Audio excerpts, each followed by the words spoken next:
السلام علیکم ورحمۃ اللہ وبرکاتہ۔ الحمدللہ والصلاۃ والسلام علی رسول اللہ، اما بعد فاعوذ باللہ من الشیطان الرجیم، بسم اللہ الرحمن الرحیم۔ عزیز طلبہ اور معزز سامعین کرام، آج ہم اپنے درس تفسیر کا سلسلہ آیت نمبر 47 سے شروع کر رہے ہیں۔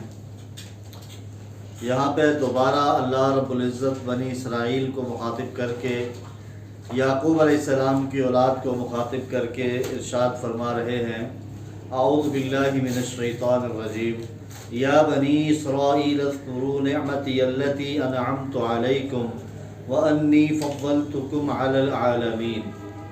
اے بنی اسرائیل، اے اولاد یعقوب۔ اسرائیل یعقوب علیہ السلام کا لقب ہے، جس کا مطلب ہے اللہ کا بندہ، عبرانی زبان کا لفظ ہے۔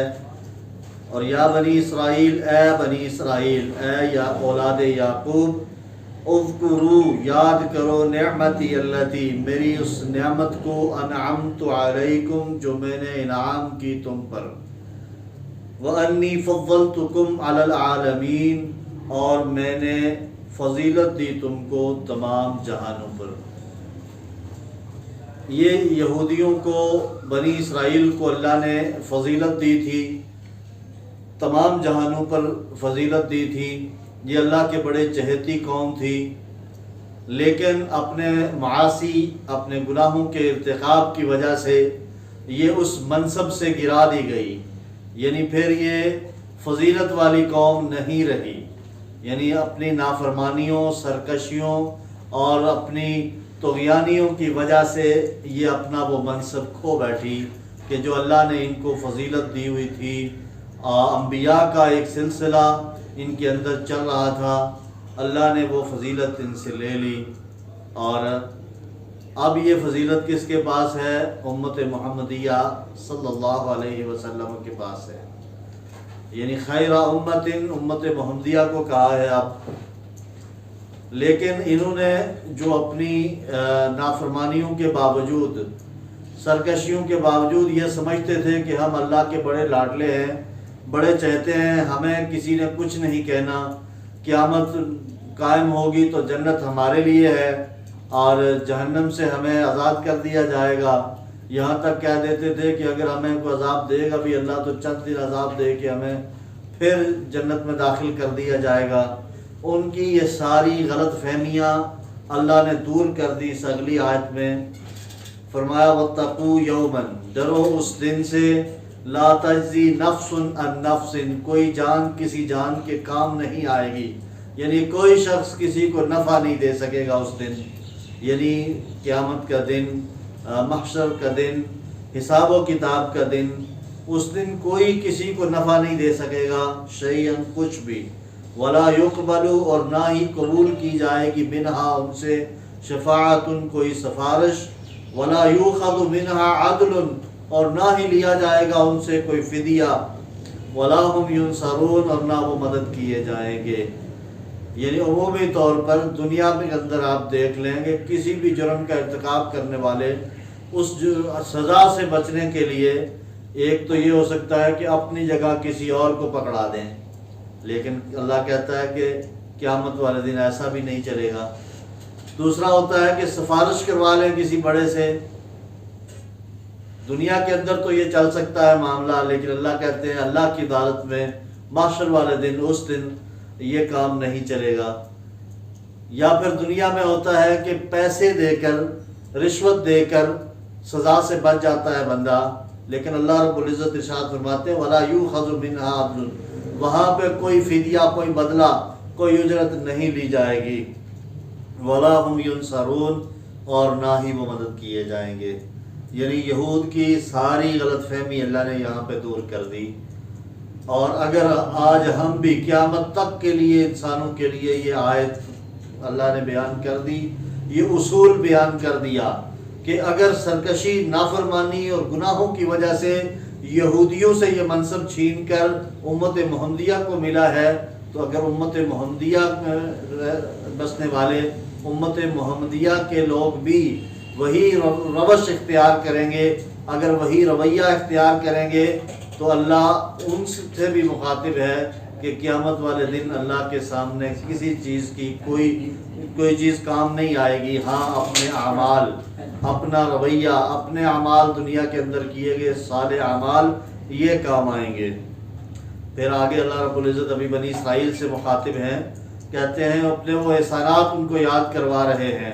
وَإِذْ نَجَّيْنَاكُمْ، اور جب ہم نے نجات دی تم کو، من آل فرعون، آل فرعون سے۔ یہاں آل فرعون سے مراد صرف فرعون نہیں بلکہ یا فرعون کے گھر والے نہیں، بلکہ فرعون کے سارے پیروکار، اس کے مصاحب، اس کے وزیر و مشیر، اس کی افواج، یہ سارے اس میں شامل ہیں۔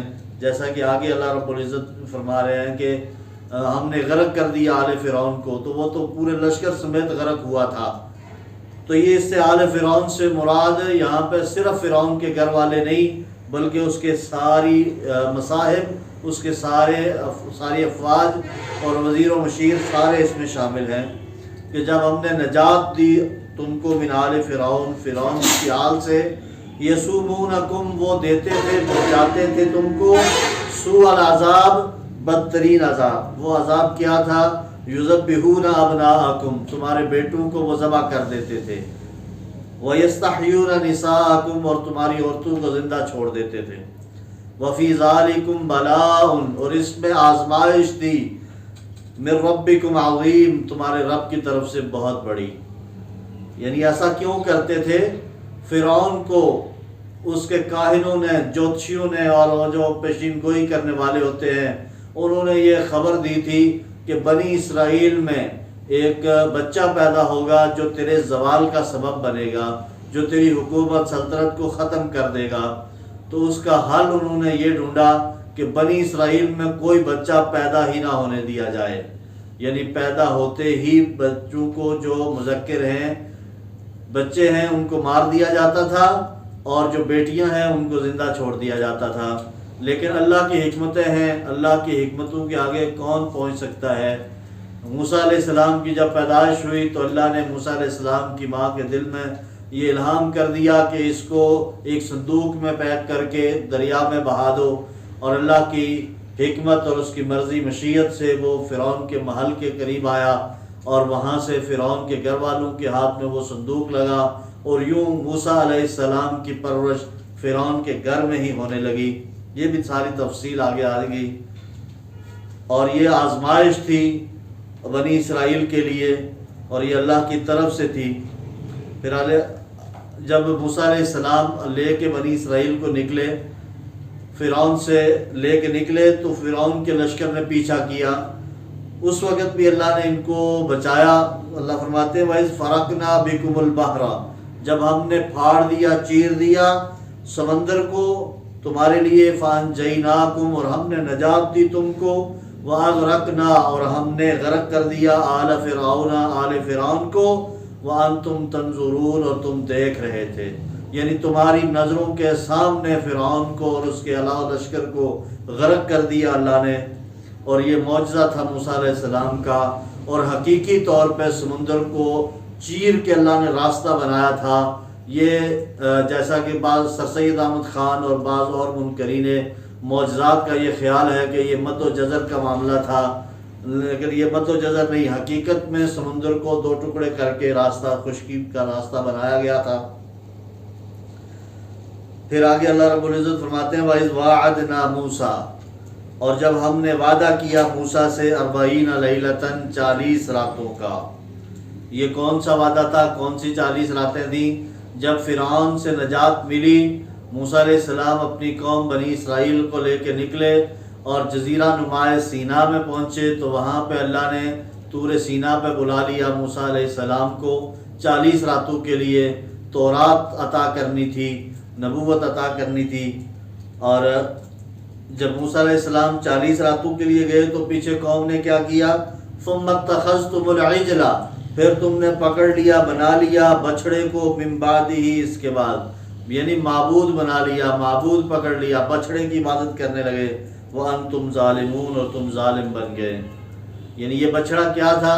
سامری نام کا ایک جادوگر تھا بنی اسرائیل کے اندر، جس نے ایک لکڑی سے یا مختلف دھاتوں سے ایک بچڑے کی شکل کا ایک بچڑا جانور بنا لیا، اور جس کے متعلق آتا ہے بعض روایات میں کہ اس کی دم ہلائیں تو آگے سے وہ آوازیں بھی نکالتا تھا۔ تو یہ سامری نے وہ بنایا تھا اور قوم کو اس کے پیچھے لگا دیا کہ یہ معبود ہے، اس کے سامنے جھکو، اس کی عبادت کرو۔ اور جب موسیٰ علیہ السلام واپس آئے تو انہوں نے دیکھا کہ قوم تو اس میں مبتلا ہو چکی ہے۔ اس کی بھی تفصیل آگے سورہ شعراء کے اندر اللہ نے بیان کر دی ہے۔ لیکن اللہ نے اس اتنے بڑے شرک کے باوجود ان کو جب انہوں نے معافی مانگی، موسیٰ علیہ السلام نے واپس آ کے ان کو سمجھایا، توبہ کروائی، تو پھر اللہ کہتے ہیں ثم عفونا عنکم، پھر میں نے تمہیں معاف کر دیا، من بعد ذالک، اس کے بعد، یعنی اتنے بڑے جرم شرک کے بعد بھی اللہ کہتے ہیں جب تم نے معافی مانگی تو میں نے معاف کر دیا، لعلکم تشکرون، تاکہ تم شکر ادا کرو۔ یعنی جب اللہ رب العزت معاف کر دیں، گناہوں کی توبہ کو قبول کر لیں، گناہوں کو معاف کر دیں، تو پھر اللہ کا شکر ادا کرنا بنتا ہے۔ اللہ کا شکر عملی بھی ہوتا ہے، زبانی بھی ہوتا ہے، قلبی بھی ہوتا ہے، یعنی دل کے اندر بھی تشکر کے جذبات پیدا ہوں، زبان سے اس کا اظہار ہو، اور عبادات کے ذریعے اس کا عملی شکر جو ہے وہ سامنے آئے۔ کہ ایک دفعہ اللہ کے نبی صلی اللہ علیہ وسلم نے عبادت جب کرتے تھے آپ صلی اللہ علیہ وسلم، تو آپ کے قدم مبارک جو ہے وہ سوج جاتے تھے کھڑے ہو کے نماز کے اندر۔ تو ایک صحابی نے سوال کیا کہ اللہ کے نبی صلی اللہ علیہ وسلم، آپ کے تو اللہ نے اگلے پچھلے سارے گناہ معاف کر دیے ہوئے ہیں، آپ معصوم عن الخطا ہیں، تو اتنی محنت کیوں کر رہے ہیں؟ غالباً اس میں عائشہ رضی اللہ تعالیٰ عنہ نے سوال کیا تھا، تو آپ صلی اللہ علیہ وسلم نے فرمایا تھا افلا اکون عبدا شکورا، کہ اللہ نے جب مجھے اتنی فضیلت دی، میرے معصوم عن الخطا کر دیا، میرے اگلے پچھلے سارے گناہ اللہ نے معاف کر دیے، تو کیا میں اس کا شکر گزار بندہ نہ بن جاؤں؟ تو یہ پھر شکر کا، اللہ کی معافی کا، اللہ کے انعام کا تقاضا ہوتا ہے کہ اس کا شکر کیا جائے۔ یہ ہم آیت نمبر 52 تک پہنچے ہیں، انشاءاللہ العزیز اگلے درس میں ہم آیت نمبر 53 سے شروع کریں گے۔ آج تک کے لیے اتنا کافی ہے۔ اللہ سے دعا کرتا ہوں کہ اللہ ہمیں حق بات کو سمجھنے اور اس پہ عمل کی توفیق عطا فرمائے۔ وأقول قولي هذا أستغفر الله لي ولكم ولسائر المسلمين۔